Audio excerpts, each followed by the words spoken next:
All right, so I've created a new file in Photoshop, 1000 by 1000 pixels. I'm just using black on white, the defaults. And I'm using it very much like I did my speed painting, just with a regular hard round pressure brush. And what I want is like a pretty loose kind of oil brush, kind of a big chunky flat brush. So I like to do it at like a 45-degree angle. And I just make lots of marks. And I let them overlap. And I need to get some of it to be fully dark, because the opacity is going to be built into the brush. So whenever I choose a color, that color will only be fully dark where my brush is fully black, right? But all these little dots, it's like this is a brush that splatters a lot. But if I'm actually showing you what the brush is, this is like a brush that looks like this. It's like a flat head, kind of horsehair bristle brush. From the side, it looks like this. It's kind of a chisel top. And so if I gave it ink or paint, and then I just pressed it against the paper, that's what it would give me. Right? If I took that brush and I pushed it against a square piece of paper, didn't paint with it, but just pushed it, that's kind of the imprint it would leave, like a stamp. So when you're designing a brush, you're designing kind of that brush head shape. Right, I'm going to erase these, because I don't want that as part of the brush. And because it's all one layer, when I delete, it's just going to ask if I want to fill it with white, because background layers can't have transparency. Now, I've designed my brush. All I have to do is go to Edit and say Define Brush Preset. And then I get to name it, and it will be named my file name. So this is my SP24 Adobe Karl brush. And even though my size for it was 1000 by 1000 pixels, I didn't go end to end. So my brush size is 859 pixels wide. So I say OK. And now I have that brush. So now I'm going to test that brush on a new layer. In fact, I might fill this with white, because I'm going to show you using this brush as is. If I just tap once, it will give me the brush in whatever color, right? But if I draw with the brush, not too great. And this is its full size. So let's take its dimension down. So if I make it bigger, you're going to see how the brush softens, because it has to invent new pixels, because it was designed at 1000 pixels. But if I make it smaller, right, and I draw with it, that doesn't look that great. That's because what really matters for brushes is not so much the shape, though the shape helps. It's the settings we put onto it. So how can I get it not to look like just a ribbon where it's always locked at the same angle? Because when I use a brush, I don't hold it rigidly at the exact same angle. I twirl it. I tilt it. So now we go to Window, and you're going to go to what's called Brush Settings.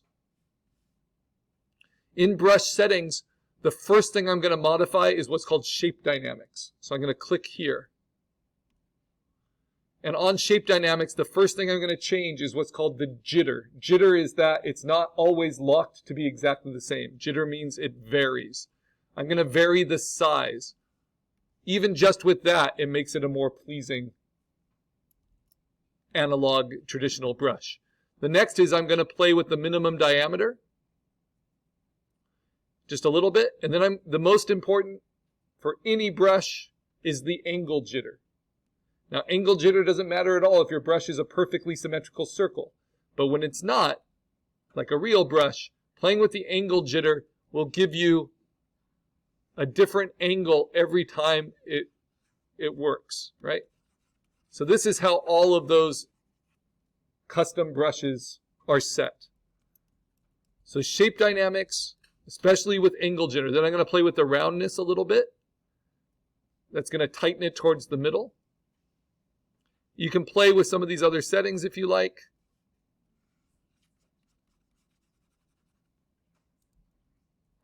and just see if you like what it does. Flip the y-axis, flip the x-axis. That's going to make it kind of more symmetrical than I really want it, and I just want it kind of like this. And then if you want other effects like scattering, this is where you can turn it into almost a pattern brush.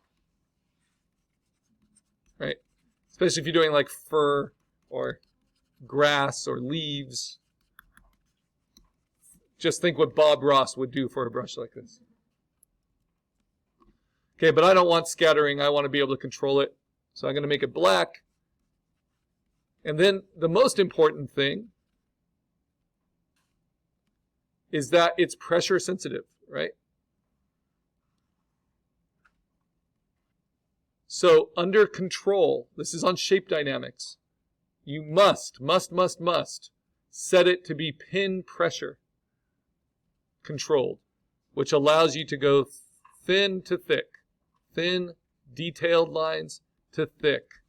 You could also make it pressure sensitive for opacity, but that would be for very smooth finished work, and I'm not there yet. So these are my settings. Notice they're almost all just on shape dynamics. If I want to build some texture into it, I can. Texture is just like those textures we had in layer styles. And you'll see how it can affect the brush depending on your depth, right? And you can jitter that depth, which I recommend. So that makes it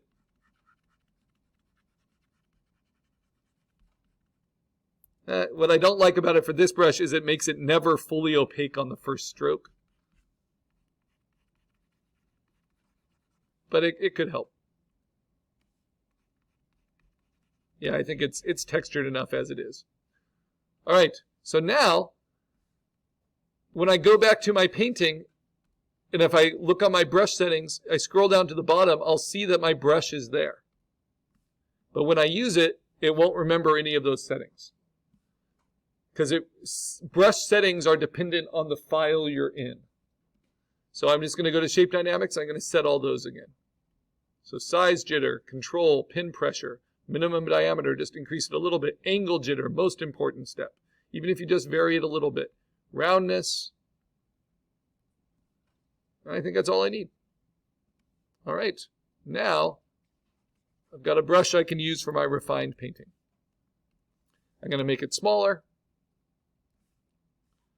And now I'm going to zoom in a little so I can see my references and my inspirations. But now I'm actually going to, on this refined paint layer, every other layer is locked. I'm going to kind of sketch it in. So there's one eye closed. There's another eye closed. Or do I want the eyes open? I get to make those decisions with those baby blues. I can paint those in.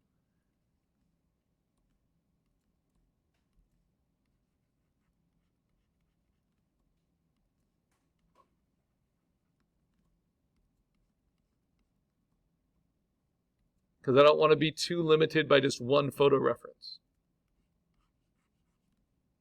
for the kind of fun and character I'm trying to create. And I try to remind you, don't paint with solid black. Also, don't paint with solid white. Always some variation. So notice my white, it's just a little off. There's always some pigment there.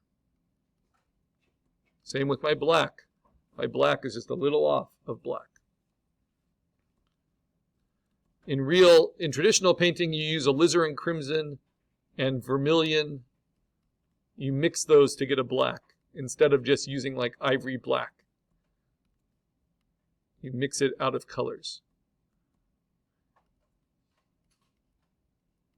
Now in my refined paint layer, I can use crazy colors because I know I want them, but I'm also just trying to kind of measure everything out. So that's where the eyebrow is going to be. If I'm doing a dog, I want to figure out the shape of the ears and place those. If I'm doing a giraffe, this is where I start to kind of outline the different patterns on the back.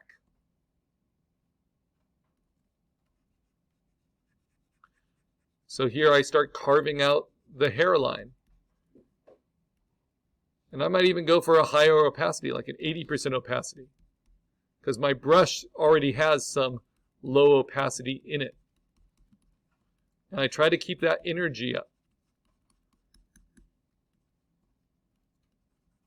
And my first refined paint layer, it's not like I'm zooming in.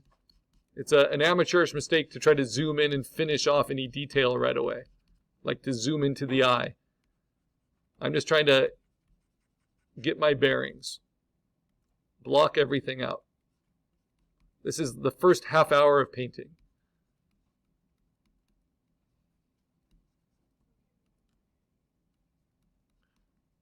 So the shadows around the nose, framing in the mouth.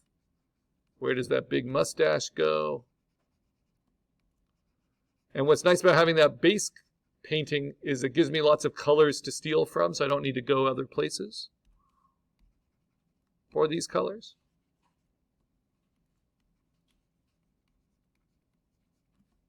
Plenty to reference. Even if I'm going for a colorful painting, chromatic grays are very helpful. This is kind of a greenish gray. I get those sideburns.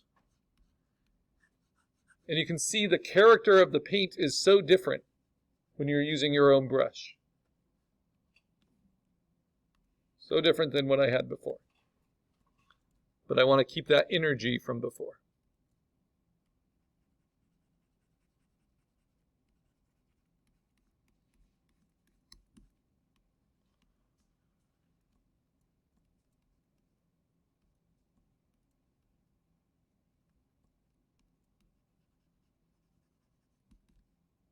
And sometimes if you're having trouble, especially because I'm using so many different colors, so many different values, because each color has its own kind of gray value built in,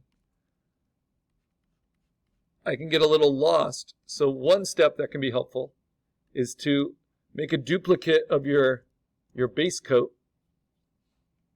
set it to a different mode, like multiply. That will darken everything.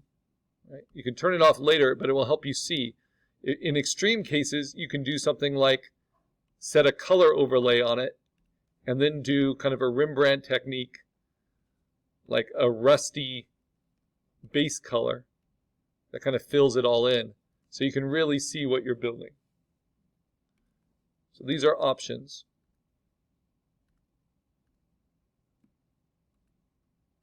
So I may just tone it down a bit like that.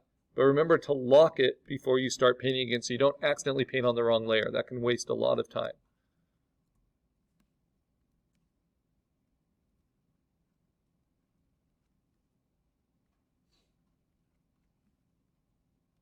So my idea for digital painting is I want to be pretty direct. Have some fun with it. And all I use is this paintbrush tool. And I don't try to jump around between lots of custom brushes. I just try to use my one custom brush. And I'll try to use it at this pretty large size, 100 pixels right now, and not zoom in beyond this until I've touched everything in the painting. Once I zoom in, I'm going to turn on a tool called Navigator. So it shows me the whole picture even when I'm doing something specific.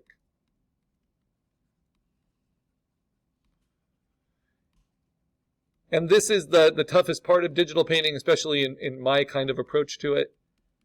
Because you're just making lots of marks, you have to cover a lot of ground, and you have to just not be too critical of your own work. Because you can't even really see what you have until you build a lot up.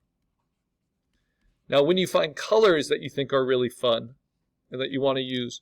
On this refined paint layer, I sometimes create a palette off to the side here. You'll see a lot of digital painters do that, so that you can steal that color easily, because as I keep painting it in the project itself, those colors start to get diluted with the opacities. So if I really like this kind of brownish maroon, I'm going to paint that over here so I can always steal it and keep it pure.